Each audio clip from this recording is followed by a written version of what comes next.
sold by her own father to a millionaire, but his final request left her in total shock.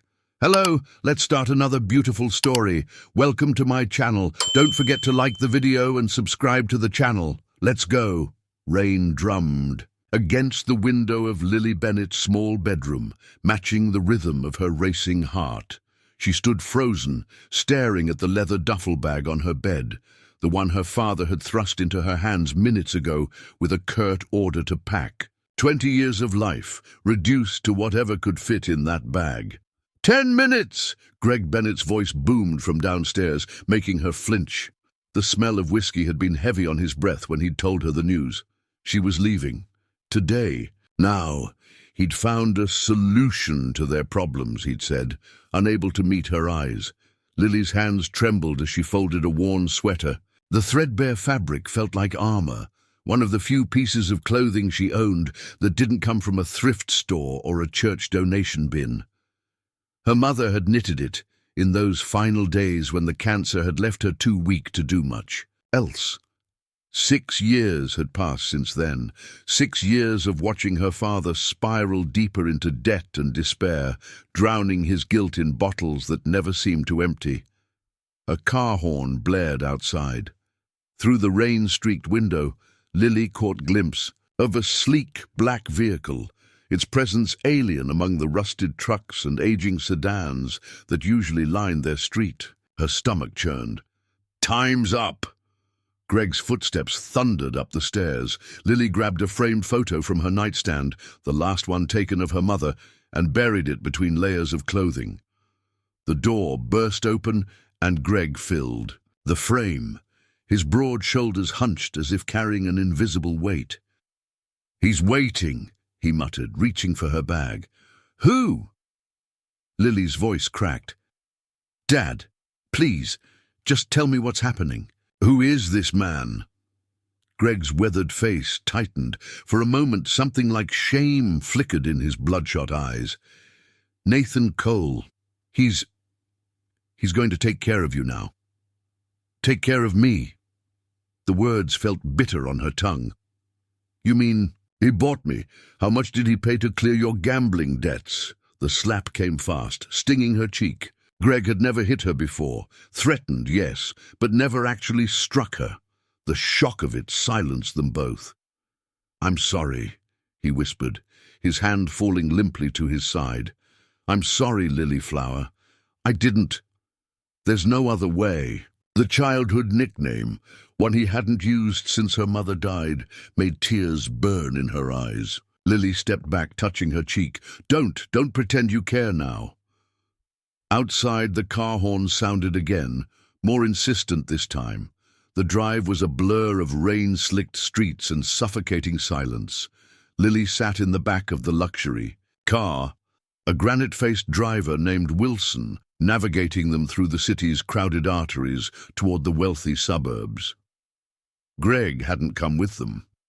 He'd simply watched from the porch as the car pulled away, and Lily couldn't decide which was worse, that he'd sold her or that he couldn't even face what he'd done. The car turned onto a private drive, and Lily's breath caught. The Cole mansion rose before them, a modernist masterpiece of glass and stone that seemed to float above manicured gardens. In the grey afternoon light, it looked more like a fortress than a home. Wilson parked in a circular driveway and opened her door. "Mr. Cole is waiting in his study. Follow me." Lily's legs felt like lead as she followed the driver through imposing double doors into a foyer larger than her entire house. Everything gleamed, the marble floors, the crystal chandelier, the chrome and glass surfaces that reflected her disheveled appearance back at her from every angle. She looked exactly like what she was, a piece of merchandise delivered to its buyer. The study door opened silently, and Lily's first glimpse of Nathan Cole stole her breath. He stood with his back to her, a tall figure silhouetted against floor-to-ceiling windows that overlooked the rain-soaked gardens.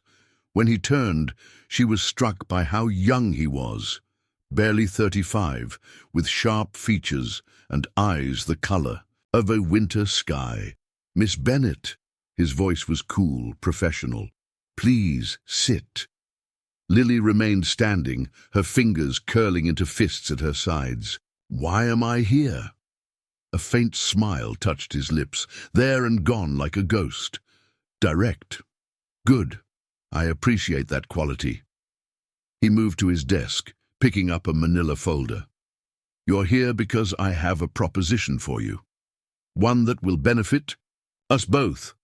"I think we have different definitions of benefit," Lily said, surprised by the steadiness in her voice.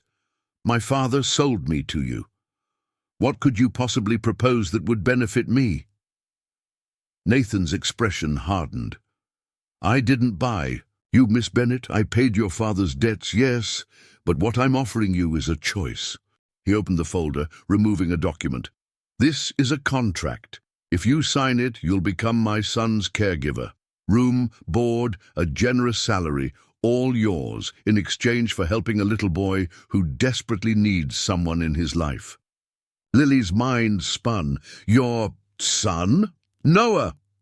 Something vulnerable flickered across Nathan's face. "He's 5. He hasn't spoken a word since his mother died last year. The therapists say he needs stability, a nurturing presence. That's what I'm offering you, a chance to help him, and to help yourself in the process." The rain had stopped outside, leaving an unsettling quiet in its wake. Lily stared at the contract on the desk, at the neat lines that would determine her future. "And if I refuse? Then Wilson will drive you wherever you wish to go, with enough money to start fresh somewhere else." Nathan's gaze was steady. I said, Miss Bennet, this is your choice, the first real choice you've probably had in a very long time." Lily's throat tightened. He was right. She'd never had choices before. Her life had been a series of reactions, of surviving whatever her father's demons threw at her.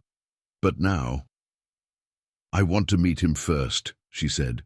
"Noah, before I decide." Nathan nodded, pressing a button on his desk. Minutes later, the study door opened again, and Lily turned to face her future, whatever it might be. The playroom on the mansion's 3rd floor was a child's paradise, or it should have been. Wooden trains lay scattered across plush carpets, art supplies filled crystal-clear bins, and a reading nook beneath a bay window offered a perfect view of the grounds. But something was wrong. The toys looked untouched, their surfaces dusty. The artwork pinned to the walls had yellowed edges, dated from over a year ago. It was a museum of childhood, preserved in amber.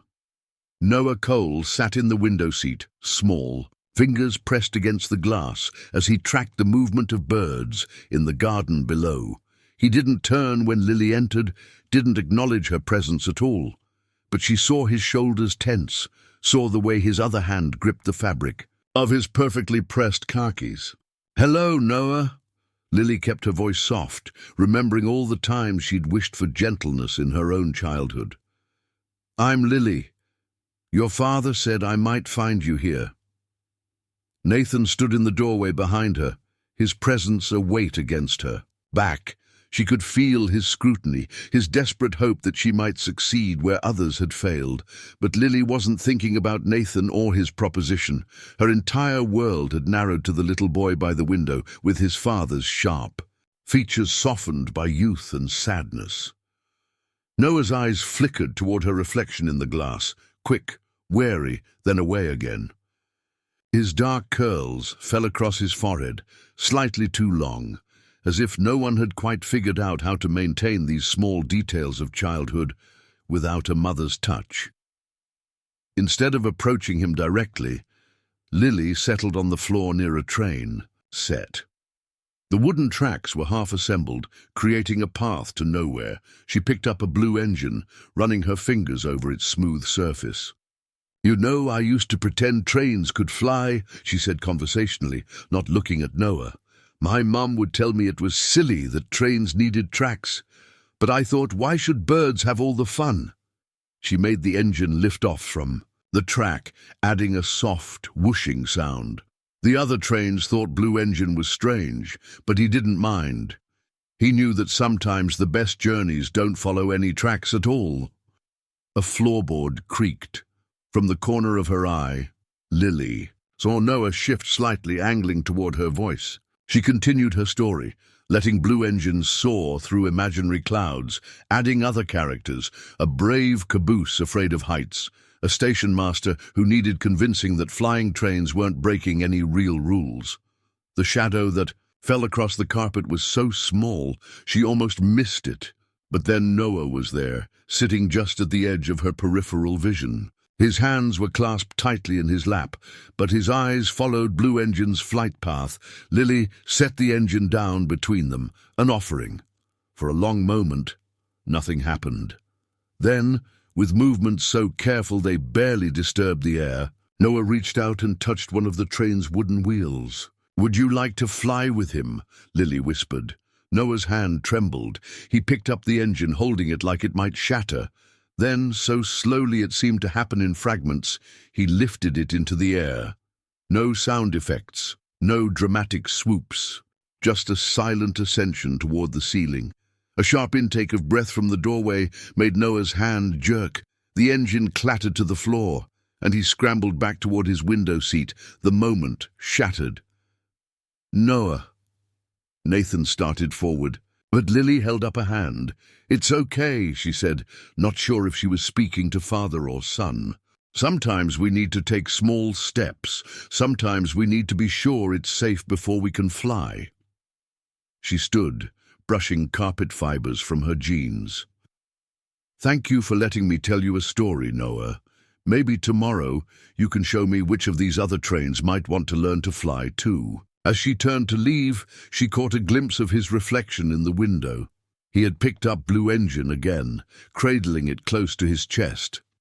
In the hallway, Nathan ran a hand through his immaculate hair, disrupting it for the first time since she'd met him. "That was... he hasn't..." He took a breath, composing himself. "He hasn't voluntarily approached anyone except me since Rachel died. Not even Eleanor, and she's been with us for years. What happened to her?" The question slipped out before Lily could stop it. "To Rachel?" Nathan's face shut down so completely it was like watching a door slam. "An accident. We were at our lake house. She drowned." He turned away, his voice dropping to a whisper. "Noah was there. He saw everything. Or at least I think he did. He hasn't said a word about that night. Hasn't said a word about anything." Lily thought about the little boy in the playroom holding his wooden train like a shield, about the way he'd reached for flight just for a moment before fear pulled him back down. She thought about choices, about the contract waiting in Nathan's study. "Show me where I'll be staying," she said. Nathan's head snapped up. "You'll do it. You'll help him." "I'll try." Lily hugged herself, suddenly cold despite the warm air drifting from hidden vents. "But I have conditions. I won't be owned, Mr. Cole. I want a separate bank account that only I can access. I want to be able to leave the grounds when I choose, and I want to know everything about what happened that night at the lake house." "The first two conditions are reasonable," Nathan said, his voice clipped. "The third is not up for discussion. Noah's trauma and my wife's death are private matters. They stopped being private the moment you brought me here to help your son." Lily met his gaze steadily. "I can't fix what I don't understand. I won't ask you for all the details now, but eventually you'll have to trust me with the truth." Something dark flickered behind Nathan's eyes, pain or guilt or both. "We all have secrets, Miss Bennet. Some are better left buried." "Maybe," Lily said quietly, "but secrets have a way of surfacing, Mr. Cole, like bodies in a lake." She saw the words hit him like a physical blow, saw the color drain from his face, but she didn't apologize. If she was going to help Noah heal, she needed to know what demons lurked in the shadows of this beautiful, broken home. Nathan recovered, quickly, his mask of control sliding back into place. "Eleanor will show you to your room. We'll sign the contracts after dinner." He started to walk away, then paused. "And Miss Bennet, thank you for reaching him, even if just for a moment. Lily watched him disappear down the hallway, his shoulders rigid with unspoken tension. Through the playroom door, she could still see Noah's small figure in the window, but now, in his hands, Blue Engine soared silently against the glass, tracing invisible paths through the gathering dusk. Eleanor Davis had worked in the Cole mansion for 23 years, long enough to see its walls absorb countless secrets. She watched the new girl, Lily, from the kitchen doorway, noting how she sat ramrod straight at the breakfast bar, as if afraid to relax into the expensive cushions. 3 days had passed since her arrival, and still she moved through the house like a ghost, touching nothing, leaving no trace. "The coffee's not poisoned, dear." Eleanor set a fresh mug in front of Lily, replacing the one that had gone cold and untouched. "Though I wouldn't blame you for being suspicious, given the circumstances." Lily's fingers curled around the warm ceramic. "You know then, about how I came to be here. In this house, the walls have ears and the staff have eyes." Eleanor began pulling ingredients from the pantry: flour, sugar, vanilla. The familiar motions of baking had always helped her think.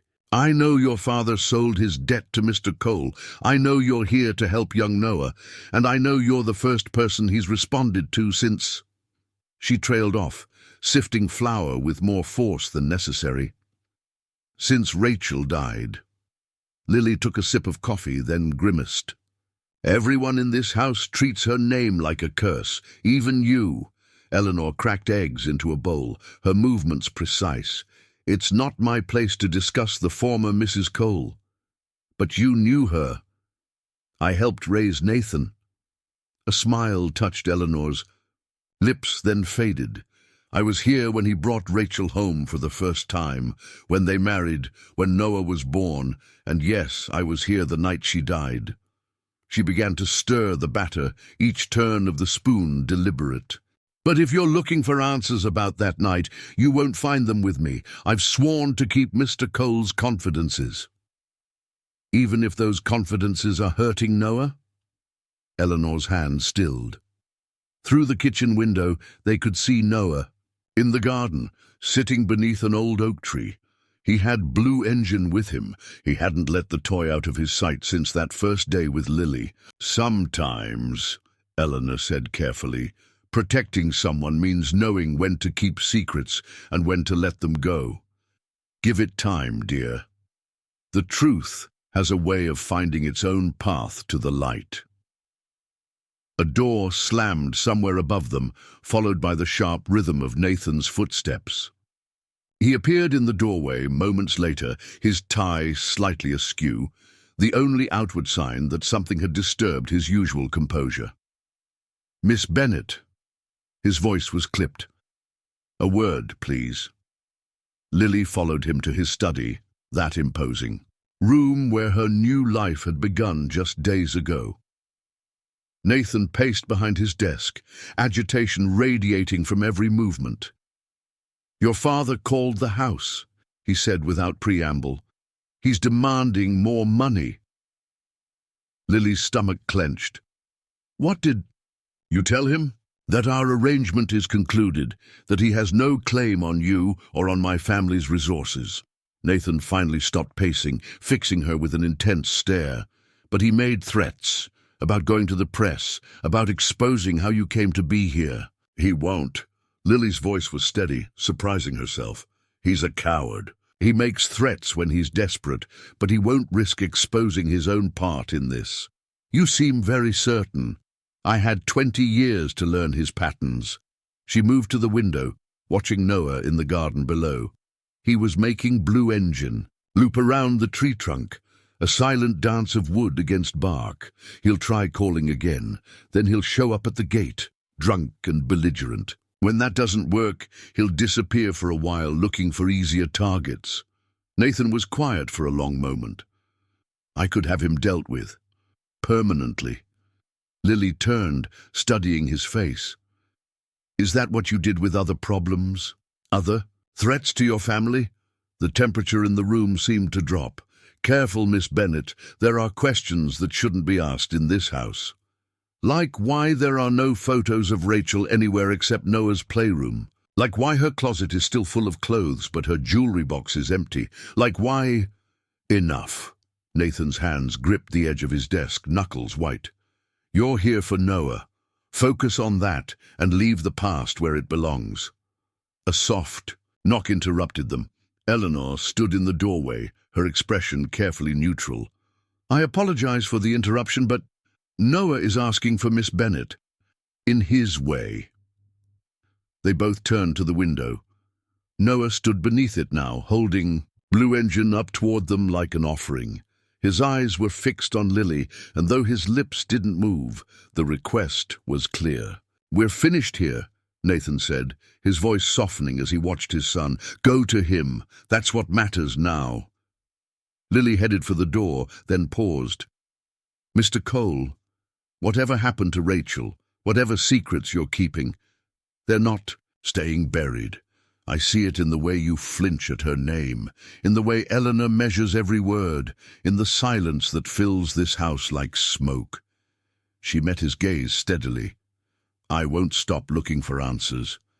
Not when Noah's healing depends on understanding what broke him. She left before he could respond, hurrying down to the garden where Noah waited. He didn't smile when she approached. He never did. But he pressed Blue Engine into her hands with a trust that made her heart ache. They spent the afternoon making trains fly, weaving stories without words. But Lily's mind kept returning to the conversation in Nathan's study, to the flash of something dangerous she'd seen in his eyes when she pushed too hard, to Eleanor's careful phrases and measured silences. As the sun began to set, casting long shadows across the manicured lawn, Noah suddenly grabbed her hand. He pulled her toward the edge of the garden, where a path disappeared into a grove of trees. Through the branches, Lily caught a glimpse of water sparkling in the distance. The lake house, she whispered. Noah dropped her hand as if burned, backing away. Before she could react, he turned and ran toward the mansion, leaving Blue Engine forgotten in the grass behind him. Lily picked up the toy, brushing dirt from its wheels. In the gathering dusk, the path to the lake seemed to beckon, promising answers. But as she stared into the shadows between the trees, a chill ran down her spine. Some paths, once taken, couldn't be untaken. Some truths, once uncovered, couldn't be buried again. She tucked Blue Engine into her pocket and headed back to a house where lights were beginning to wink on in the windows. Behind her the lake waited, holding its secrets beneath a darkening surface. The security footage played on Nathan's laptop in grainy black and white. Greg Bennett at the front gates, swaying on his feet, jabbing his finger at the camera. Even without sound, Lily could read the curse words on his lips. She forced herself to watch as security turned him away as he hurled a bottle at the retreating guard. Third time this week, Nathan said, closing the laptop. He's getting more aggressive. Morning sunlight streamed through the study windows, turning his desk into a lake of gold. Lily stood in that light, letting its warmth fight against the chill that had settled in her bones. He won't stop, not until he gets what he wants, or until someone makes him stop. She turned to face Nathan, studying the shadows under his eyes, the tension in his jaw. You're not sleeping. Neither are you. He gestured to the chair across from his desk, but Lily remained standing. Eleanor says she hears you walking the halls at night. The house. It feels different after dark, like it's holding its breath. Lily wrapped her arms around herself. Sometimes I think I hear crying, but when I follow the sound, there's nothing there. Just empty rooms and closed doors. Nathan's fingers drummed against the laptop. Old houses have their quirks, their own kind of memory. Is that what keeps you up at night? Memories? Before he could answer, Eleanor appeared in the doorway, her usually calm face etched with worry. Mr. Cole, Miss Bennet, it's Noah. You need to come. Now. They found him in Rachel's closet, surrounded by a tornado of designer clothes. Torn from their hangers, he was rocking back and forth, clutching something to his chest, small body shaking with silent sobs. "Noah?" Nathan stepped forward, but Lily caught his arm. "Wait," she whispered. "Look what he's holding." It was a silk scarf, pale blue with delicate silver stars.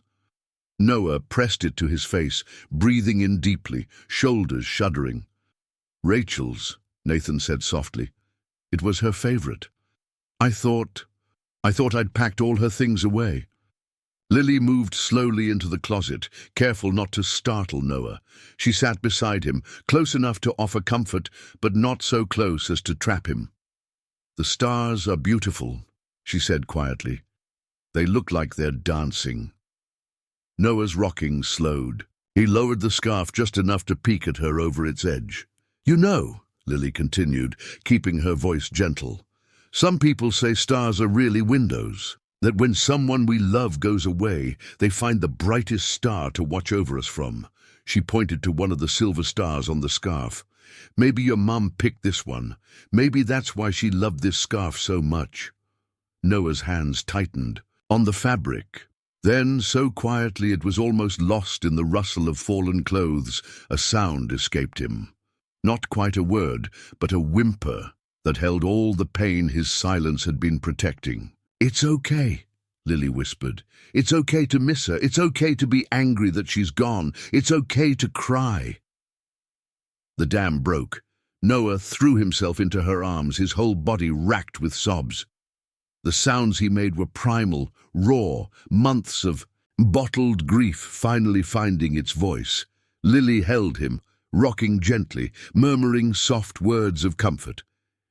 When she looked up, Nathan had turned away, one hand pressed against the doorframe. His shoulders shook once, then went rigid as he fought for control. Eleanor appeared with a glass of water and Noah's favorite blanket, her own eyes bright with tears. "Here, love," she said, draping the blanket around both Noah and Lily. "Let it all out. We're here. We're all here." They sat there until Noah's sobs quieted to hiccups, until his grip on the scarf loosened enough for Lily to wipe his tears. When she tried to help him stand, though, he shook his head violently and pointed to the back of the closet. "What is it, sweetheart?" Lily asked. "What do you need?" Noah crawled deeper into the forest of hanging clothes, pushing aside dresses until he reached the wall.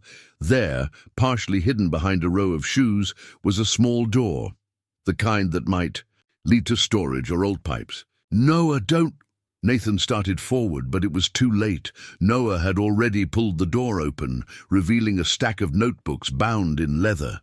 He grabbed one and scrambled back to Lily, pressing it into her hands with desperate urgency. "Rachel's journals," Nathan said, his voice strangled. "I thought I'd found them all, packed them away with everything else." Lily opened the notebook. Rachel's handwriting flowed across the pages in elegant loops, each entry dated and detailed. Her eyes caught fragments of sentences. "Nathan's been so distant lately. The lake house again, always the lake house. Sometimes I wonder if he—" Nathan snatched the journal from her hands. "That's enough. These are private." She wanted them found, Lily said, the realization hitting her like lightning. "She hid them here, where she knew Noah might discover them one day, where you wouldn't think to look." "You don't know what you're talking about." Nathan's voice was ice. "Noah, come here, now."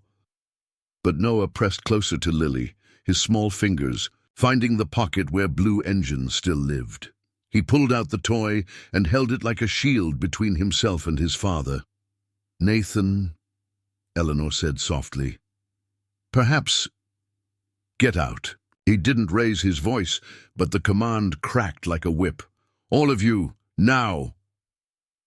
Lily helped Noah to his feet, keeping him close as they left the closet. He was still clutching both the scarf and Blue Engine, these talismans of the mother he'd lost and the comfort he'd found. In the hallway, Eleanor took Noah's hand. "Come, dear, let's get you some hot chocolate."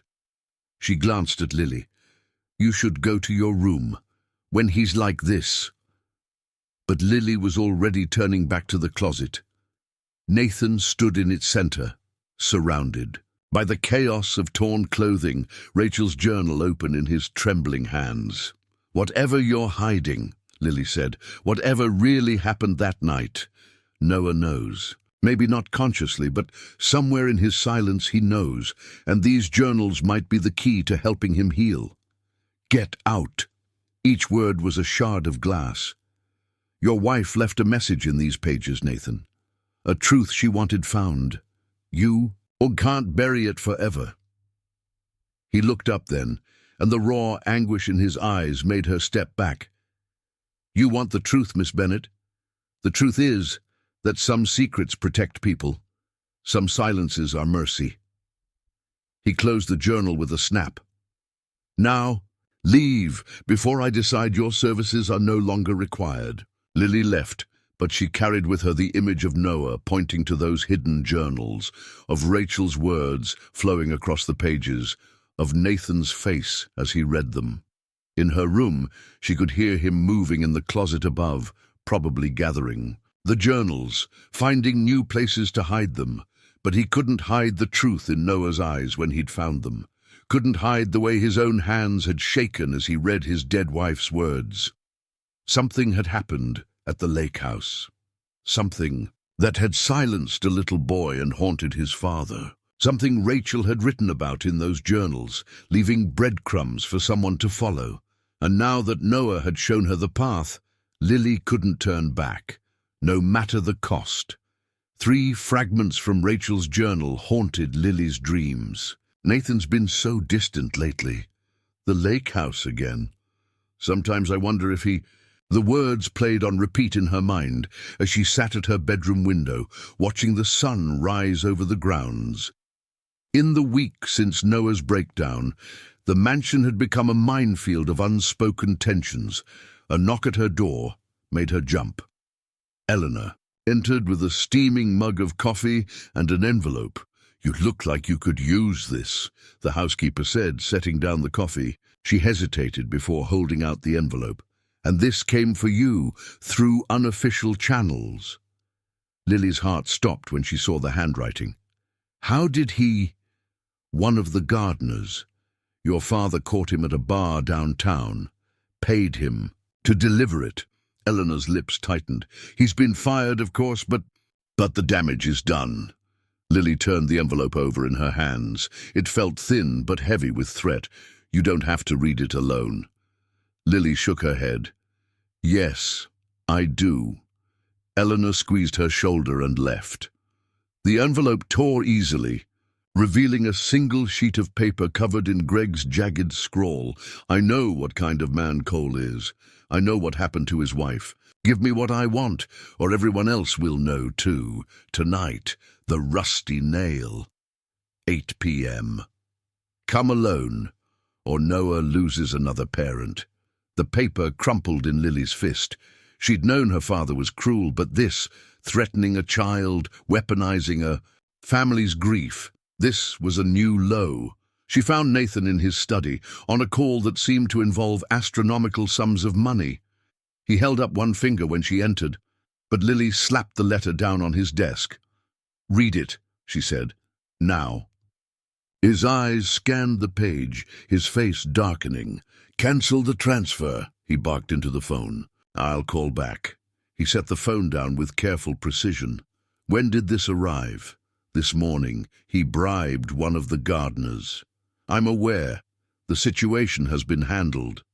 Nathan ran a hand through his hair, disturbing its perfect arrangement. "You're not going." "Of course I'm going. Miss Bennet, he's threatening Noah." Lily leaned across the desk. "Whatever he thinks he knows about Rachel's death, he's willing to use it. To hurt your son. I won't let that happen." Something shifted in Nathan's eyes, a crack in his careful facade. "Why do you care so much? About Noah? About any of this? You're being paid to help him, not to—" He gestured vaguely at the letter. "Not to what? Care? Get involved? Protect him?" Lily straightened. "You bought my father's debt, Mr. Cole, not my heart. That decides for itself what matters. A sound from the doorway made them both turn. Noah stood there, Blue Engine clutched to his chest.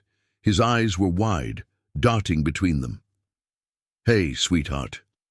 Lily softened her voice. "Eleanor made chocolate chip pancakes. Why don't we—" "He stays with me today." Nathan's tone left no room for argument. "In fact, I think it's best if you take a few days off, Miss Bennet. With pay, of course." "You're shutting me out." It wasn't a question. After everything that's happened, after how far Noah's come, "I'm protecting my son." Nathan pressed a button on his desk. "Wilson will drive you wherever you'd like to go. Take some time. Clear your head. And tonight, when my father starts talking, let me worry about tonight." That dangerous edge was back in his voice. "Your only concern should be staying far away from the rusty nail." Lily looked at Noah, saw the fear creeping back into his posture. All their progress, the trust they'd built, balanced on a knife's edge. "I'll go," she said quietly, "but not away, not for days." She moved to Noah, kneeling to meet his eyes. "I'll be back tomorrow, okay? We can make Blue Engine do loop-de-loops in the garden." Noah's hand shot out, grabbing her sleeve. One small finger traced a pattern, a star like the ones on Rachel's scarf. "I promise," Lily whispered, "I'll watch for you from the brightest star." She felt Nathan's gaze burning into her back as she left, heard Noah's footsteps following her to the door before his father called him back. In her room, she packed quickly, a change of clothes, her mother's photo, the handful of cash she'd saved from her salary. Eleanor was waiting by the front door. "Here." She pressed a key into Lily's hand. "To the back gate, the one by the lake path." "Eleanor, I've watched 2 women walk out that front door," Eleanor said, her voice rough. "Rachel left for the lake house that night, proud and angry and alive. Then they carried her back, cold and still and gone." She gripped Lily's hands. "Whatever you're planning, whatever Greg Bennett knows or thinks he knows, be careful. This family has seen enough grief." Lily squeezed her hands. "I'll be back tomorrow. See that you are." Eleanor's eyes were bright with tears. "That boy needs you, and his father—" She shook her head. "Just come back." Wilson drove her to a hotel downtown, his usual stoic expression troubled. As she got out, he rolled down the window. "Miss Bennet, Mr. Cole said to give you this." He handed her an envelope. "For emergencies." Inside was a stack of $100 bills and a business card with a single number written on the back. The hotel room was clean, but soulless. Lily sat on the bed, watching the hours tick by. She thought about Noah tracing that star on her sleeve, about Rachel, proud and angry, walking to the lake house for the last time, about Nathan's eyes when she'd mentioned his wife's journals. At 7:30, she changed into fresh clothes and pulled her hair back. The business card sat on the nightstand, that mysterious number promising help she didn't want to need. Her phone buzzed. A text from an unknown number. "Don't do anything stupid." And Lily smiled grimly and turned off the phone. Nathan Cole thought he could control this situation like he controlled everything else in his carefully ordered world. But he didn't understand what it meant to grow up with someone like Greg Bennett. Didn't understand that sometimes the only way to deal with a snake was to let it strike and be ready to strike back. She caught a cab to the Rusty Nail, a dive bar on the wrong side of town. Music thumped through its weathered walls, and neon beer signs cast sickly shadows on the sidewalk. Through the window, she could see Greg at the bar, already half-drunk, watching the door like a hungry wolf. Lily squared her shoulders and reached for the handle. It was time to face the ghosts that haunted both her past and Nathan's present. Time to find out what Greg Bennett thought he knew about Rachel Cole's death. Behind her, a sleek black car turned the corner, moving slowly past the bar. She caught a glimpse of Nathan's profile behind the wheel before the car disappeared into the gathering dark. So much for coming alone. The rusty nail reeked of stale beer and desperation. Lily stood in the doorway, letting her eyes adjust to the dim light while country music wailed from ancient speakers. Greg Bennett sat at the bar like a king on his threadbare throne, raising a glass in mock salute when he spotted her. "There's my girl." His words slurred at the edges. "Wasn't sure you'd come." "I'm not your girl." Lily stayed by the door, cataloguing details with the hyper-awareness that had kept her alive during Greg's worst moments. 3 other patrons, all absorbed in their own miseries. 1 bartender, young and bored. A back exit through the kitchen. "What do you think you know about Rachel Cole?" Greg's smile turned ugly. Now, that's not how this works." He patted the stool beside him. "Have a drink with your old man first." "No." "Fine." He drained his glass, gesturing for another. "You always were stubborn, like your mother." He reached into his jacket, pulling out a manila envelope. "Know what's in here? Proof, police reports, witness statements, things Nathan Cole wished would stay buried with his pretty wife." Lily's hands clenched. "Where did you get those?" "Amazing what people will tell you for the right price. Amazing what kind of secrets rich folks think money can hide."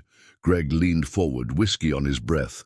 "Did you know Rachel visited a divorce lawyer 3 times in the month before she died? Did you know she'd started moving money into secret accounts?" The door opened behind Lily, bringing a gust of cold air and Nathan Cole's commanding presence. He wore casual clothes for once, dark jeans and a leather jacket, but his bearing was unmistakable. "Mr. Bennett," Nathan's voice could have frozen hell, "I believe we need to talk." Greg's laugh was sharp and mean. Well, the grieving widower himself." He waved the envelope. "Come to keep more secrets? Come to end this?" Nathan moved, to stand beside Lily. "Whatever you think you know, I know Rachel was afraid." Greg's words hit like bullets. "I know she told that lawyer she feared for her life. I know your boy saw something at that lake house, something that stole his voice." He pulled papers from the envelope, spreading them on the bar. "And I know you paid a lot of money to make certain questions disappear." Nathan went very still. "How much?" "Not for sale this time, Cole." Greg's eyes gleamed with malice. "This is about justice, about truth, about money." Lily cut him off. "It's always about money with you." She stepped closer to the bar, close enough to smell the familiar reek of cheap whiskey and cheaper cologne. "You don't care about Rachel or Noah or justice. You're just a vulture, picking at someone else's tragedy because you think it might fill your pockets." Greg moved faster than she expected, grabbing her wrist. "Watch your mouth, girl. Remember who you're talking to." "Let her go." Nathan's voice was deadly quiet. "Or what? You'll handle me like you handled Rachel." The next moments happened in a blur. Greg yanked Lily closer, sending bar stools clattering. Nathan surged forward, but it was Lily who moved fastest, driving her elbow up into Greg's nose with a crack that sprayed blood across the bar. Greg howled, releasing her. The envelope fell, papers scattering like dead leaves. Nathan reached for Lily, but she was already moving, snatching up the documents before Greg could recover. "You little bitch!" Greg lunged, slipping in his own blood. Nathan caught him by the throat, slamming him against the bar. "Touch her again," he said softly, "and they'll never find your body." The bartender was reaching for the phone. "I'm calling the cops." "No need." Nathan released Greg, who slumped, clutching his nose. "Mr. Bennett was just leaving, weren't you?" Greg spat blood onto the floor. "This isn't over." "Yes, it is." Lily held up the papers. "Your leverage is gone. Your threats are empty, and if you ever come near me or the Coles again, I'll tell the police exactly who burned down Mom's art studio for the insurance money 6 years ago." All the color drained from Greg's face. "You can't prove—" "Can't I? I was there, remember? I saw you leave." Saw you come back smelling like gasoline." Her voice shook, but her hands were steady. "I kept quiet then, because I was afraid. I'm not afraid anymore." The silence that followed was absolute, broken only by the tinny music and Greg's ragged breathing. Finally he straightened, pressing a bar napkin to his bleeding nose. "You're just like her," he muttered. "Strong when it's too late to matter." He lurched toward the door, pausing with his hand on the frame. "Watch your back with this one, Cole. He's got a type. Women who ask too many questions. Women who dig too deep." Then he was gone, leaving behind nothing but bloodstains and the acrid smell of defeat. Lily's legs threatened to give out. Nathan caught her elbow, steering her to a booth in the corner. The bartender brought ice for her wrist, already purpling where Greg had grabbed her. "I'm fine," she said, but her voice betrayed her. "No, you're not." Nathan studied her face. "But you're alive, and you're stronger than I gave you credit for." Lily spread the rescued papers on the table, police reports, interview transcripts, financial records, fragments of a tragedy laid bare in black and white. "Rachel was afraid of you," she said, quietly. "No." Nathan's fingers traced the edge of a document. "Rachel was afraid of what she'd discovered, about my family's business, about certain investments that weren't exactly legal. The money laundering." His head snapped up. "How did you—" "It's here in the records, the accounts she found, the transfers." Lily tapped a statement. "She wasn't running from you, she was gathering evidence. To protect us, to force me to clean up the family. Business before it destroyed everything." Nathan's laugh was hollow. "I didn't know, not until that night at the lake house when she finally confronted me, when she said she'd gone to the FBI. What happened? We argued. She left the house, angry, started walking by the lake. I followed, trying to explain." His voice cracked. "The path was wet. She slipped, hit her head on the rocks. By the time I reached her—" He pressed his hands flat against the table, as if to stop them from shaking. "Noah saw it all from the house, saw me with her body. Saw the blood. He hasn't spoken since." Lily covered his hand with hers. "It was an accident." "Was it? If I hadn't followed her, if I'd listened sooner—" He pulled away, standing abruptly. "We should go. This isn't the place." And outside, the night had turned bitter cold. Nathan's car waited at the curb, Wilson at the wheel. "I can't go back to the mansion," Lily said. "Not tonight, not after—" "I know." Nathan opened the car door. "I'll have Wilson take you to the hotel. But tomorrow—" He hesitated. "Tomorrow we need to tell Noah the truth, all of it. He deserves to know how brave his mother was, how much she loved him." Lily thought of the little boy waiting at home, clinging to a wooden train and a star-covered scarf. "Will you let me help?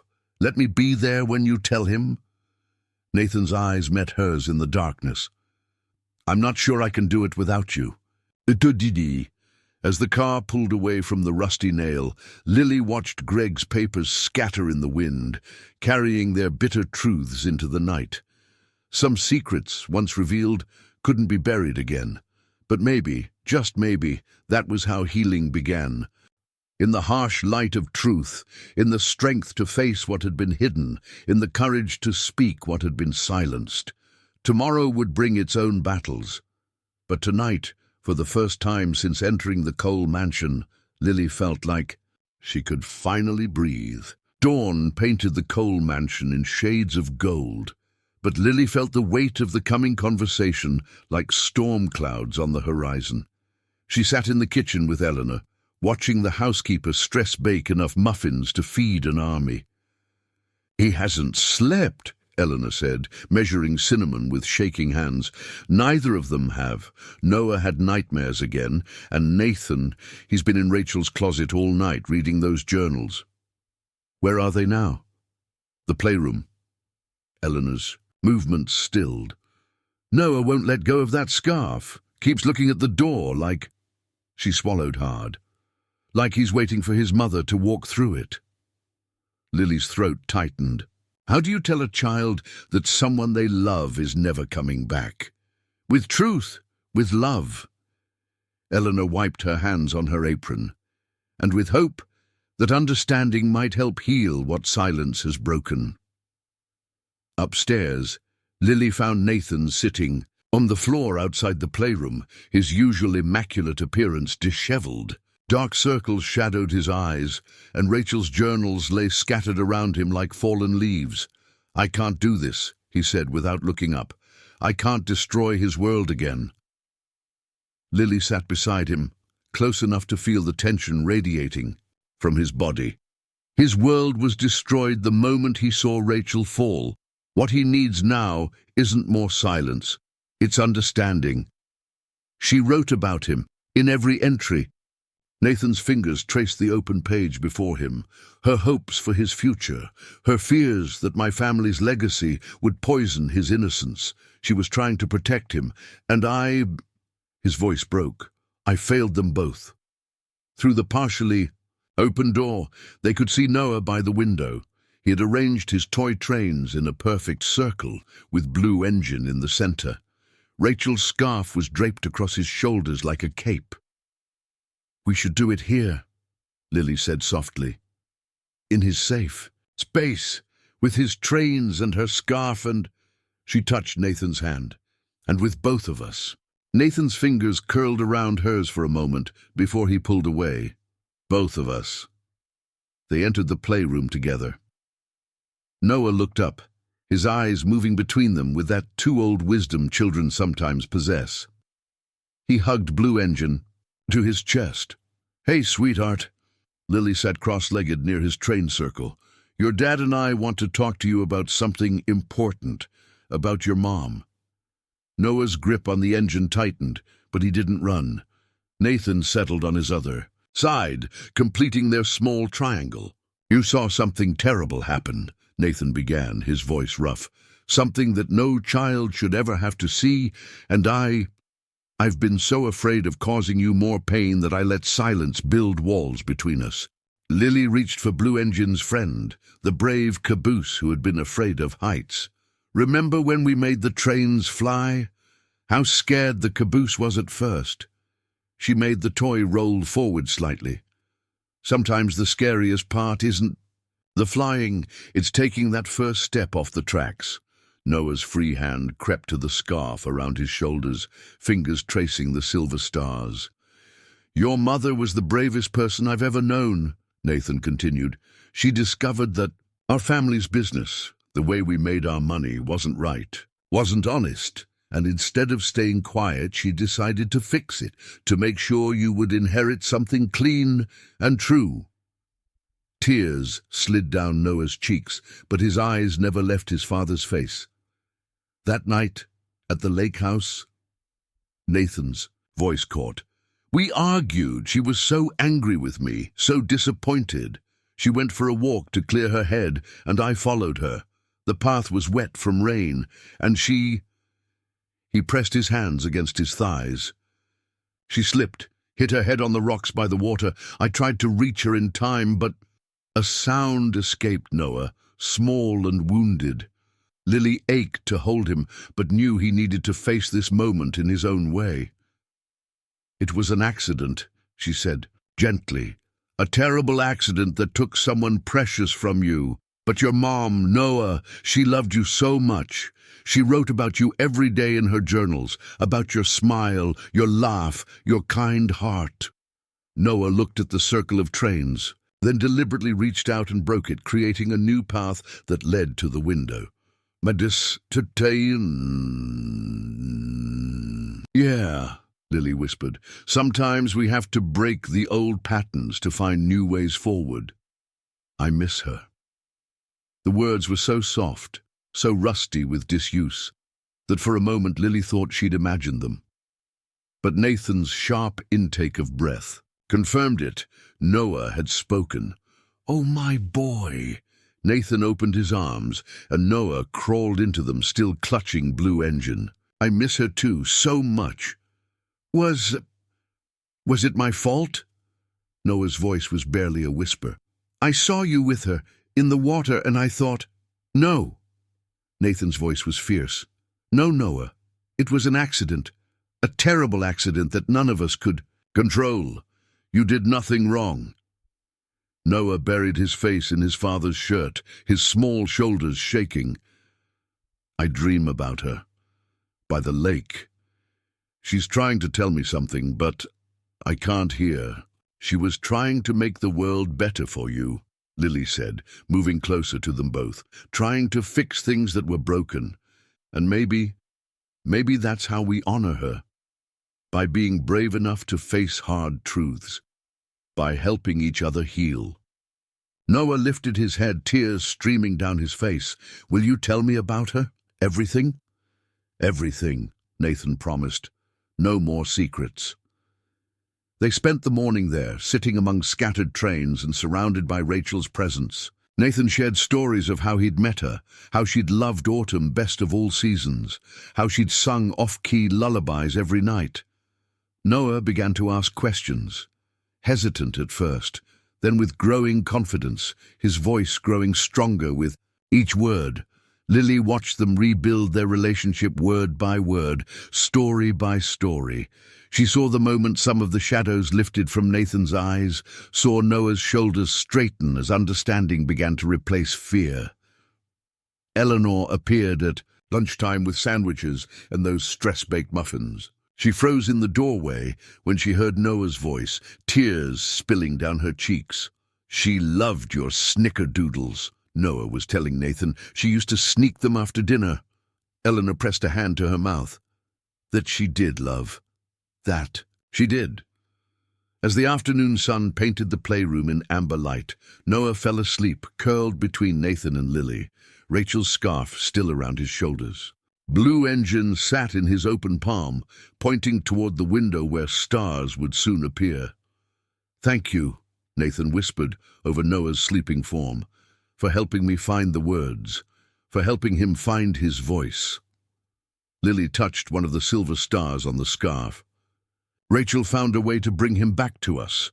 Through her journals, through his memories, she met Nathan's gaze, through love that was stronger than silence.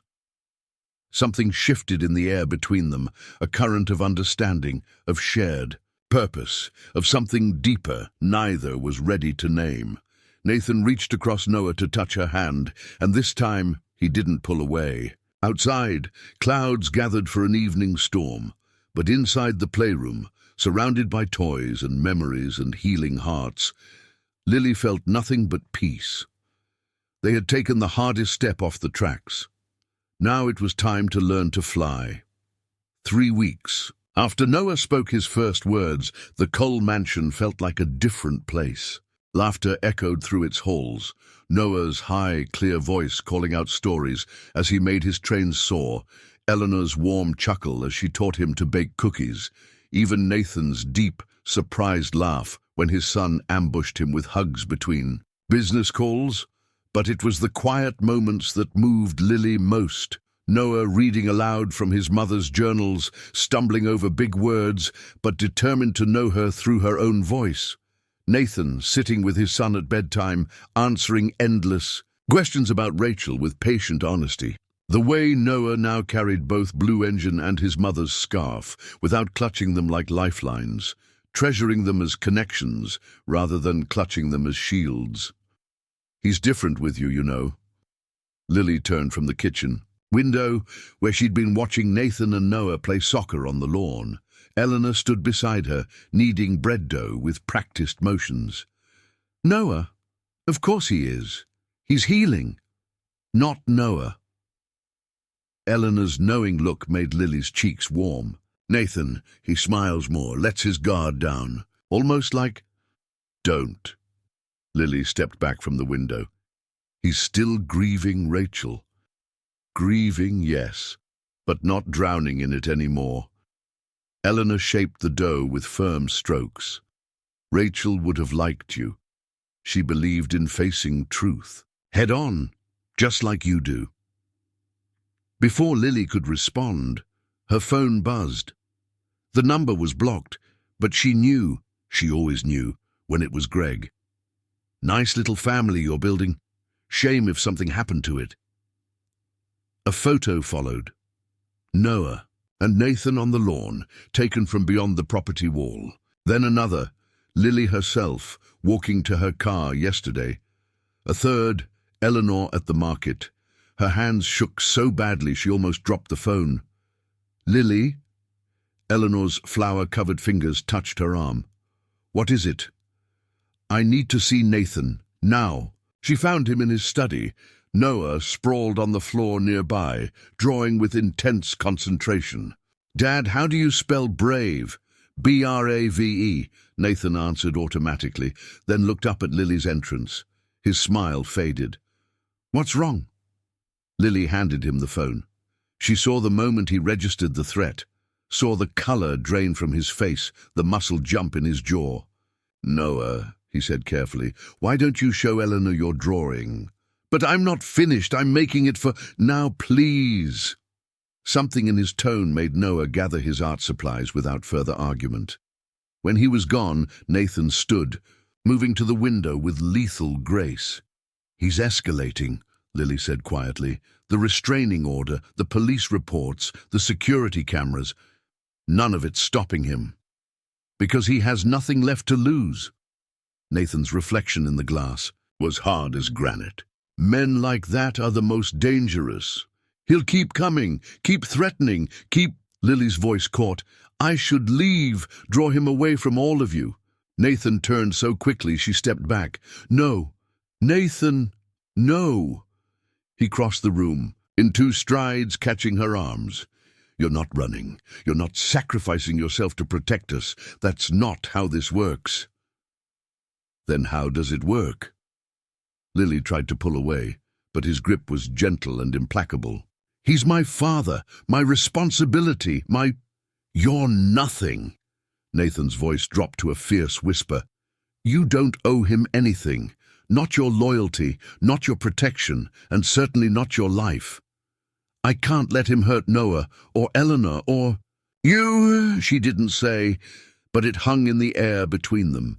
He won't. Nathan's hands slid down her arms to grasp her fingers. Because we're going to end this. Together. How? A knock interrupted them. Wilson stood in the doorway, his usual stoic expression troubled. Sir, there's been a breach at the lake house. The security cameras caught someone breaking in. Nathan's hands tightened on Lily's. Greg. The police are on their way, but they won't get there in time. Nathan released Lily and moved to his desk, pulling out a drawer. Wilson, stay with Noah and Eleanor. Full lockdown protocol.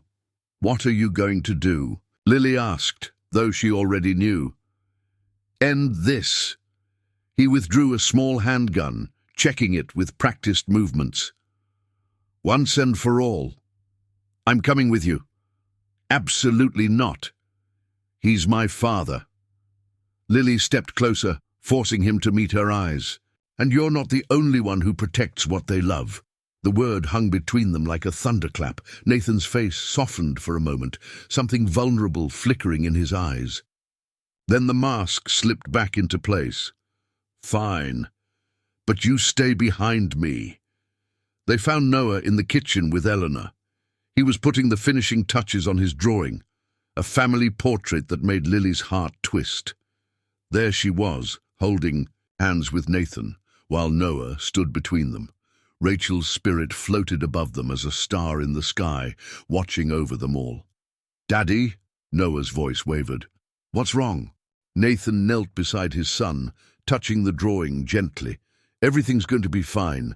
I need you to stay with Eleanor for a little while. Can you do that for me?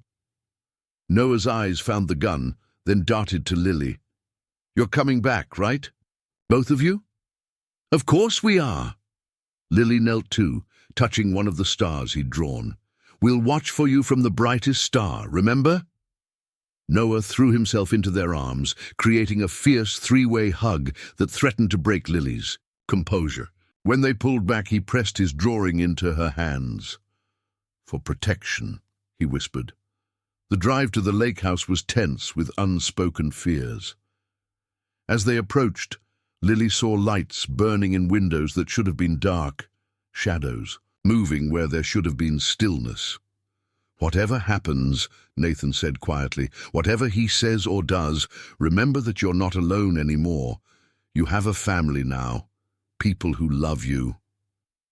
Lily clutched Noah's drawing, her throat too tight for words.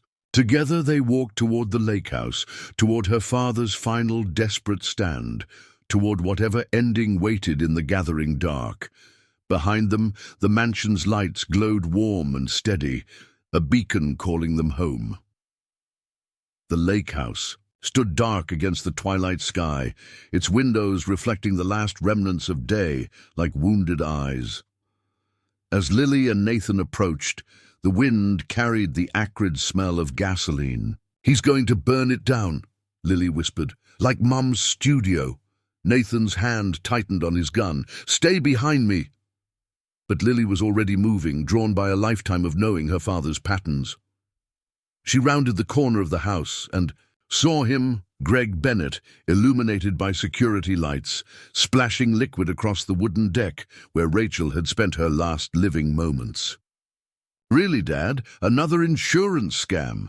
Greg spun, nearly dropping the gas can. His eyes were wild, his movements jerky. "Should have known you'd come, always trying to play the hero." He smiled, showing too many teeth. "But you're too late. This place, all the evidence, it all burns tonight." "Evidence of what?" Nathan emerged from the shadows, gun trained on Greg. "Rachel's death was an accident. The police confirmed it." "Oh, they confirmed what you paid them to confirm."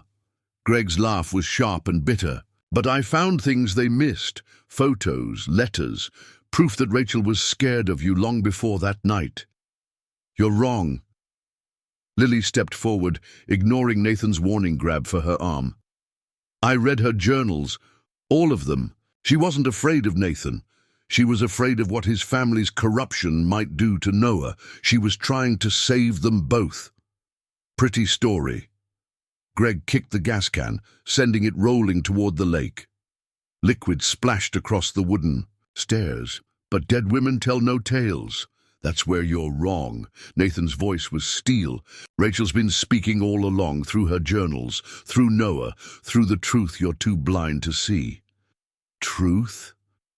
Greg pulled something from his jacket. Not a gun, but a phone. "The truth is on here. Every dirty secret, every covered-up crime, everything Rachel found before you killed her." "I didn't kill her."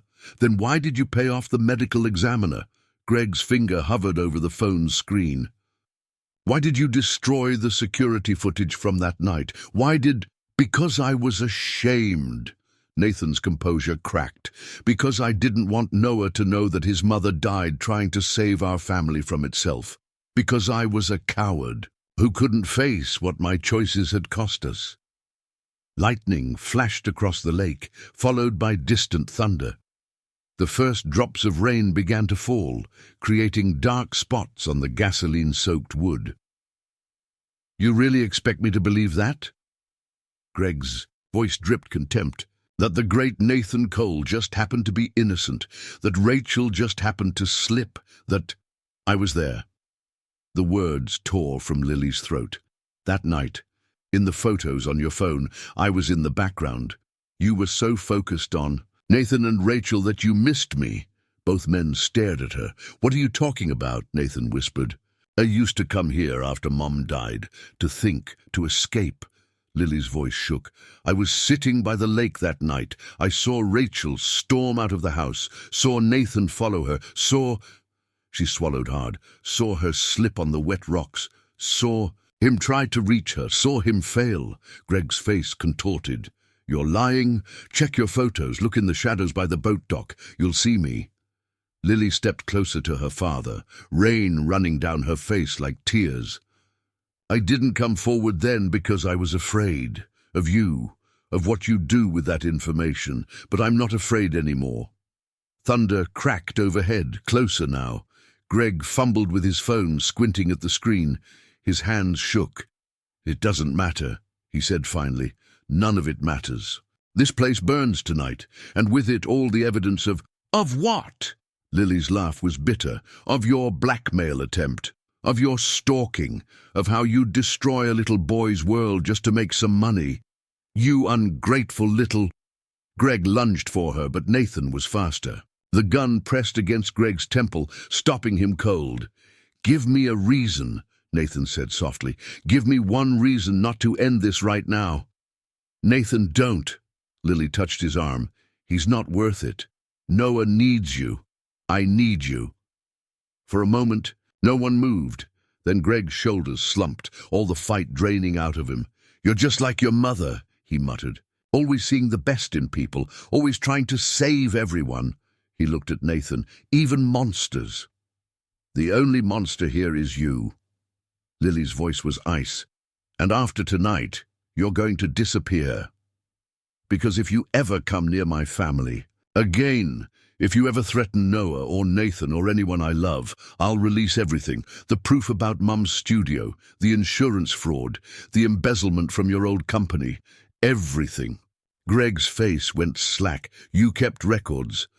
"I learned from Rachel, always keep evidence of the truth, even when you're too afraid to use it."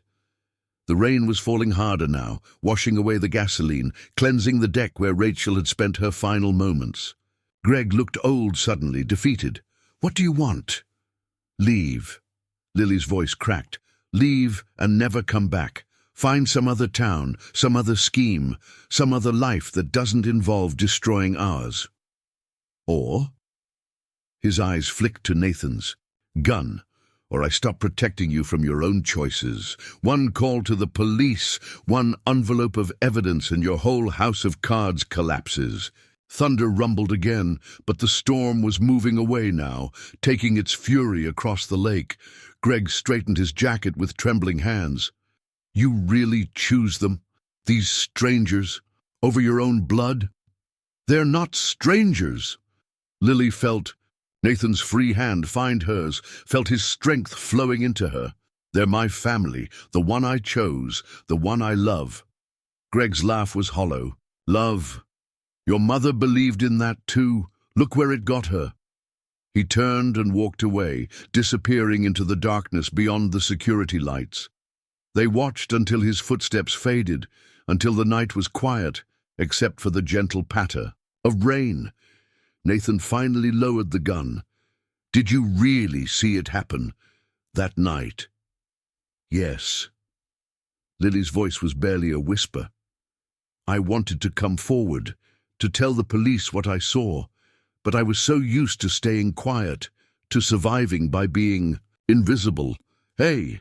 Nathan turned her to face him, his free hand cupping her cheek. "You're not invisible anymore. You're not silent. You're the bravest person I've ever known, except maybe Rachel." Lily leaned into his touch. She would be so proud of Noah, of how you're helping him heal, of how you're facing the truth. She would be proud of you too. Nathan's thumb brushed away rain or tears from her cheek. "For showing us how to fly again." The kiss, when it came, tasted of rain and truth and healing. Behind them, the lake lapped gently at its shores, its dark waters finally at peace with their secrets. When they broke apart, Lily looked up at the clearing sky. A single star shone through the clouds, the brightest one, watching over them all. "Let's go home," she whispered. "Noah's waiting." They walked back to the car, hand in hand, leaving behind the ghosts of the past and the shadows of what might have been. Before them lay the warm lights of the mansion, and the future they would build together, not perfect but real and true and their own. The sun was rising by the time Nathan and Lily returned to the mansion. They found Eleanor in the kitchen, nursing a cup of cold coffee, dark circles under her eyes. "Noah?" Lily asked immediately. "Finally fell asleep about an hour ago." Eleanor's gaze moved between them, noting their rain-soaked clothes, their linked hands, the way they unconsciously leaned toward each other. "He insisted on waiting up, said the stars would tell him when you were coming home." "Home." The words settled in Lily's chest like a warm stone. "I should check on him," Nathan said, but Eleanor held up a hand. "Let him sleep. God knows the child needs it." She stood, gathering her composure like a cloak. "What happened with Greg?" "He's gone." Lily's voice was steady. "For good this time." Eleanor nodded, unsurprised. "Good. Now both of you, change into dry clothes before you catch your death. I'll have breakfast ready when Noah wakes up." But as they turned to leave, she caught Lily's arm. "Rachel's journals," she said softly. "There's one you haven't found yet, behind the loose brick in the library fireplace. She asked me to keep it safe, just in case." Nathan went still. "Eleanor." "It's time, Mr. Cole." The housekeeper's eyes were bright with tears. "Rachel wrote it for Noah, for when he was old enough to understand. I think that time is now." Upstairs, Lily changed into warm clothes, her mind spinning with the events of the night. She could still feel Nathan's kiss, still taste rain and revelation, still see Greg walking away into darkness, taking her past with him. A soft knock at her door. Nathan stood there, also changed, his hair still damp. "Come with me?" he asked. "To get the journal?" The library fireplace was cold, its brick facade hiding secrets, just like everything else in this house had done. Nathan found the loose brick easily, too easily. "You knew," Lily said, "about this journal." "I suspected." His hands shook slightly as he reached into the hollow space. Eleanor was the only one Rachel truly confided in, at the end, the only one who knew everything. The journal he withdrew was smaller than the others, bound in blue leather, decorated with silver stars. Lily's breath caught, the same pattern as the scarf Noah now treasured. "I can't," Nathan whispered. "I can't read her final words." "Not alone." Lily took his hand, leading him to the leather sofa. They sat close, the journal between them, and began to read. "My dearest Noah, if you're reading this, then the worst has happened. I've tried so hard to protect you from the darkness in our family's legacy, but sometimes love means facing hard truths." Rachel's final entries were a love letter to her son, an explanation of why she'd chosen to fight against the corruption in Nathan's family business, and a plea for understanding. "Your father isn't a bad man," she wrote. "He's lost his way, tangled in obligations and old debts and family expectations, but his heart is good. His love for you is pure. Help him find his way back to the light." Tears fell on the pages, Nathan's, Lily's, maybe Rachel's ghost weeping with them. They read until sunrise painted the library gold, until footsteps in the hallway announced Noah's awakening. He appeared in the doorway, blue engine in one hand, Rachel's scarf trailing from his shoulders. His eyes went immediately to the journal. "Is that—" "Come here, sweetheart." Lily held out her arms, and Noah crawled between them on the sofa. "Your mom left you something special." Together, they read him selected passages, Rachel's memories of his first steps, first words, first laugh, her hopes for his future, her unwavering faith that love would guide him home. "She knew," Noah said wonderingly. "She knew I'd find you, Lily. Listen." He pointed to a passage near the end. "Sometimes angels come in unexpected forms. Sometimes family is born of choice rather than blood. My sweet boy, trust your heart to recognize love when it finds you." She was right. Nathan's voice was rough with emotion. About everything. Noah touched the star pattern on the journal's cover, then the matching one on his scarf. "Can we go to the lake house?" he asked suddenly. I want to say goodbye. Properly." Lily felt Nathan tense beside her, but his voice was gentle when he answered. "Are you sure, buddy?" Noah nodded. "Mom's not there anymore. She's here." He touched his heart. "And here," he patted the journal, "and there." He pointed out the window at the morning sky, where one last star still shone. The lake was mirror-smooth when they arrived, reflecting the cloudless sky. Noah walked straight to the spot where Rachel had fallen, Blue Engine clutched tight in his hand.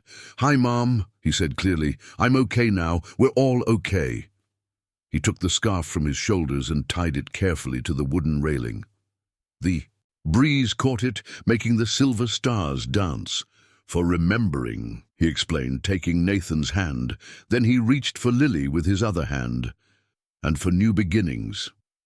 They stood there as the sun climbed higher, casting their shadows across the deck where tragedy had struck and healing had begun.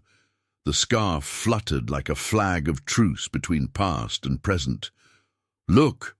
Noah pointed at their reflection in the lake.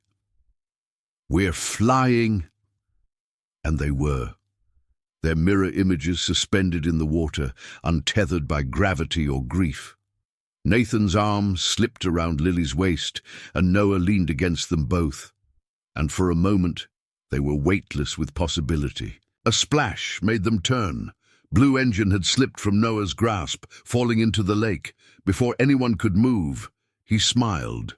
"It's okay," he said. He wanted to swim instead of fly. Sometimes we need to try new things. Later, as they walked back to the car, Noah running ahead to tell Eleanor about their morning, Nathan pulled Lily close. "Stay," he whispered. "Not as Noah's caregiver, not as an employee. Stay as family." Lily looked at the lake house, at the blue scarf dancing in the wind, at Noah's bright figure racing toward home.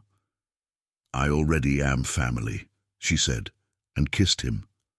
"But why can't Lily's room be next to mine?" Noah's question echoed through the mansion's halls as Eleanor helped pack up Lily's things from the guest wing. 3 months had passed since the morning at the lake house, and the time had come to make changes. "Because," Eleanor explained, patiently folding another sweater, "Lily will be sharing your father's room now. That's what people do when they're getting married." Noah considered this, perched on Lily's bed with Rachel's scarf draped across his lap. Despite the warmth of early summer, he still carried it everywhere, not as a shield anymore, but as a connection to both past and present. "Like Mom and Dad used to?" "Yes, love." Eleanor's hand stilled on the sweater. "Just like that." "But Mom won't mind?" His voice held more curiosity than worry, a sign of healing that made Lily's heart swell as she entered the room. "Your mom wanted us all to be happy," she said, sitting beside him.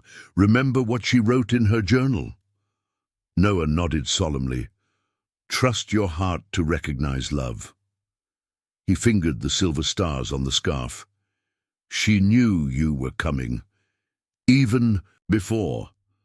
Maybe she did." Lily pulled him close, breathing in the scent of sunshine and chocolate chip cookies that seemed to follow him everywhere.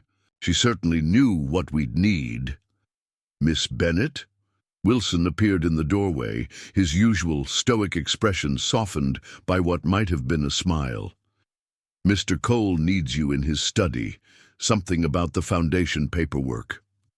The Rachel Cole Foundation had been Nathan's idea, a way to honor his late wife's memory by fighting the kind of corporate corruption she died trying to expose. The irony wasn't lost on any of them, but there was healing in it too. Redemption. "Go on." Eleanor shooed her out. "Noah can help me organize these photos." Lily found Nathan at his desk, surrounded by documents. He looked up when she entered, his face transforming the way it always did now, softening, brightening, coming alive. "The lawyers finally sent everything," he said, gesturing to the papers. "Once we sign, the foundation will be official. Rachel's last fight becomes her legacy." Lily moved behind him, resting her hands on his shoulders. "And the company? The board?" "Most of them resigned once the investigation started. The ones who stayed are helping us clean house." He leaned back into her touch. "It's what she wanted, a fresh start, a clean inheritance for Noah." "Speaking of Noah," Lily perched on the edge of the desk. He's worried about wedding logistics. Nathan's laugh was warm and free, a sound that still surprised her sometimes. Let me guess, he wants to be the one to fly Blue Engine down the aisle with the rings. Actually, he wants to know if we can have the ceremony at the lake house. The silence that followed was heavy with memory. Nathan took her hand, tracing the elegant engagement ring that had been his grandmother's. "Are you sure?" he asked quietly. "After everything that happened there." "That's exactly why." Lily squeezed his fingers. "It's time to make new memories in that place. Happy ones." Before Nathan could respond, a commotion erupted in the hallway. Noah burst in, waving a photograph. "Look what we found! Look!" It was from before, Rachel and Nathan at the lake house, laughing as a toddler-aged Noah splashed in the shallows. The sun caught Rachel's hair like a halo, and Nathan's smile was carefree, in a way Lily had only recently come to know. "Mom loved it there," Noah said. "Before. We should love it there again." Nathan's breath caught. He pulled Noah into his lap, studying the photo over their son's head. Their son, because that's what Noah had become to Lily, gradually, and then all at once. "You know what?" Nathan's voice was rough with emotion. "I think you're both right. It's time." Later that evening, after Noah was asleep, Lily found Nathan in Rachel's old closet. The space had been cleared, the clothes donated, but he stood in its center like a man visiting a grave. "Having second thoughts?" she asked softly. "No." He turned to face her. "Just saying goodbye, I suppose. Properly this time." Lily leaned against the doorframe. "We don't have to change everything. This space, it could become a memory room, somewhere for Noah to connect with Rachel when he needs to. You'd be okay with that? Keeping her so present in our lives?" "She is present. In our lives, in Noah's smile, in the Foundation's work, in the way you've learned to love again." Lily moved to him, taking his hands. "I'm not here to replace Rachel. I'm here to help build something new, something that honors what was while celebrating what can be." Nathan pulled her close, burying his face in her hair. "How did you get so wise?" "I had good teachers, a little boy who taught me about resilience, a housekeeper who showed me the strength in serving others, a man who proved that love can heal even the deepest wounds." She smiled against his chest. "And a woman who left behind a manual for saving this family." They swayed together in the empty closet, dancing to music only they could hear. Through the window, stars winked like silver decorations on a blue silk scarf. "Noah wants to redecorate his room," Nathan said after a while.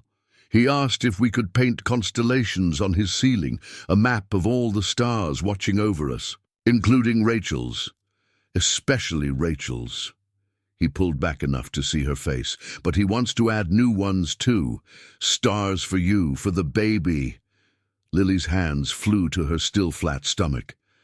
"How did he—" "Eleanor." Nathan's laugh was shaky. "Apparently you've been craving the same things Rachel did." Noah overheard her telling the cook to stock up on pickle juice and chocolate. Joy bubbled up in Lily's chest, effervescent and wild. "I was going to tell you tonight. I just found out yesterday. I know something else too." Nathan's eyes gleamed. "The due date, end of February." "Rachel's birthday," Lily whispered. They held each other in the gathering dark, surrounded by the ghosts of what was and the promise of what would be. Somewhere, in the mansion, a clock chimed 9, and Eleanor's voice drifted up the stairs, helping Noah with one last bathroom run before bed. "We should go down," Lily said. "He'll want his story." But they lingered for a moment more, wrapped in the certainty that love doesn't divide when you share it. It multiplies, creating new constellations in the heart's vast sky. Tomorrow, there would be foundation meetings and wedding plans, nursery colors to choose, and stars to paint. But tonight, in a cleared closet that had once held secrets, two people who had learned to fly again held on to each other and dreamed of the family they were building. Not perfect, but perfectly their own. The lake house had never looked more alive. White flowers draped every railing, their petals dancing in the autumn breeze. Fairy lights twinkled in the trees like earthbound stars, waiting for dusk to set them glowing. And there, still tied to the deck where Noah had left it months ago, Rachel's scarf fluttered, faded by sun and rain, but its silver stars still catching light like promises. "It's perfect," Eleanor said, adjusting Lily's wedding dress one. Last time, they stood in the upstairs bedroom, where Rachel had once dressed for her own wedding. She would have loved this. Lily touched her slightly rounded stomach, where the newest coal was making its presence known. Do you think she knew, somehow, that everything would lead to this? Rachel always said there were no coincidences, only constellations waiting to be discovered. Eleanor's eyes misted. The way you found Noah when he needed you most, the way you helped Nathan face his demons, the way you made this house a home again. She squeezed Lily's hands. Some stars are meant to align. A knock at the door. Noah in his tiny tuxedo, Blue Engine sporting a matching bow tie in his pocket. "Dad's nervous," he reported with the solemn importance of a best man. "He keeps straightening his tie and asking if he remembered the rings." "And did he?" Lily knelt carefully, mindful of her dress. Noah grinned, pulling a small velvet box from his pocket. "Nope, I've got them. And Blue Engine's going to help me carry them down the aisle, just like we practiced." Through the window, guests were gathering on the lawn. Board members who had supported Nathan's company reforms, charitable partners of the new foundation, friends who had stood by them through the changes. Even some of Rachel's family, who had initially been wary of Nathan remarrying, but had been won over by Noah's joy and Lily's genuine respect for his mother's memory. "It's time," Eleanor said softly. The ceremony itself passed in a blur of emotion. Later, Lily would remember, fragments with crystal clarity, Nathan's face when he first saw her, his eyes bright with unshed tears. Noah's perfect delivery of the rings, Blue Engine held proudly aloft, the way the setting sun painted the lake gold just as they spoke their vows. But the moment that etched itself deepest in her heart came during the reception. Noah had asked to make a speech, and he stood now on a chair, his father's hand steadying him, Rachel's scarf around his shoulders like a mantle of stars. "When I was little," he began, his voice clear and strong, "I thought love was like a train track. It could only go one way, and if it broke, that was the end of the line." He pulled Blue Engine from his pocket. "But then Lily taught me that trains can fly, that sometimes the best journeys don't follow any tracks at all." He looked up at the darkening sky, where the first stars were beginning to appear. "Mom used to say that love is like the stars. Even when you can't see them, they're still there, shining. And sometimes," he smiled at Lily, "sometimes they send new stars to help light the way." Nathan's arm tightened around Lily's waist as Noah continued. "So this isn't really a wedding speech. It's a thank you. To Mom for loving us enough to fight for what was right. To Dad for being brave enough to face the truth. To Lily for teaching us all how to fly again." He held up Blue Engine.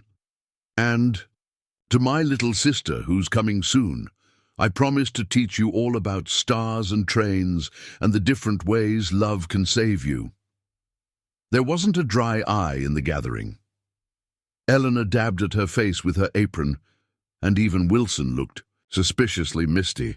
Later, as music played and couples swayed beneath the fairy lights, Lily found herself back on the deck where everything had changed. Nathan joined her, wrapping his arms around her from behind, his hands resting protectively over their growing daughter. "Having second thoughts," he murmured against her hair, "only about letting Noah name the baby Star Engine Princess Cole."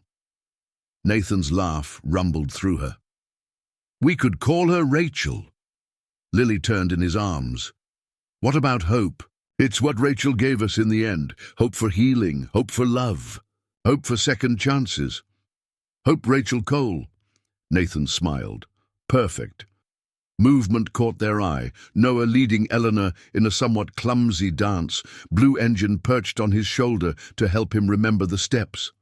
The scarf around his shoulders rippled in the evening breeze, its stars matching the ones now gleaming overhead. You know, Lily said softly, when I first came here, I thought I was being sold into another kind of prison. But Rachel knew better. She wrote in that last journal entry, sometimes the things we think will break us actually set us free. Nathan kissed her temple. She also wrote that love recognizes love, and trains can fly, and stars light the way home.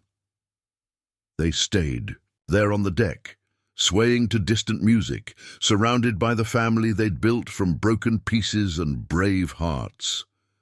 Above them, stars wheeled in their ancient paths, telling stories of endings and beginnings, of grief and healing, of love that transcends time and space and even death itself. And if one star shone particularly bright that night, well, they knew exactly who had hung it there, watching over them all. Noah's voice drifted across the lawn, clear and joyful. Look, Eleanor, Blue Engine's dancing too. Lily and Nathan turned to watch their son, his happiness as bright as any star. The cool air carried the scent of autumn leaves and new possibilities. Somewhere in the distance, a train whistle echoed across the lake, a reminder that sometimes the best journeys are the ones that leave the tracks behind. Ready to fly? Nathan whispered. Lily squeezed his hand, feeling their daughter flutter beneath her heart. We already are. And they were, all of them together, held aloft by love that had been chosen, earned, and freely given, by memories that strengthened rather than haunted, by truth that had finally set them free.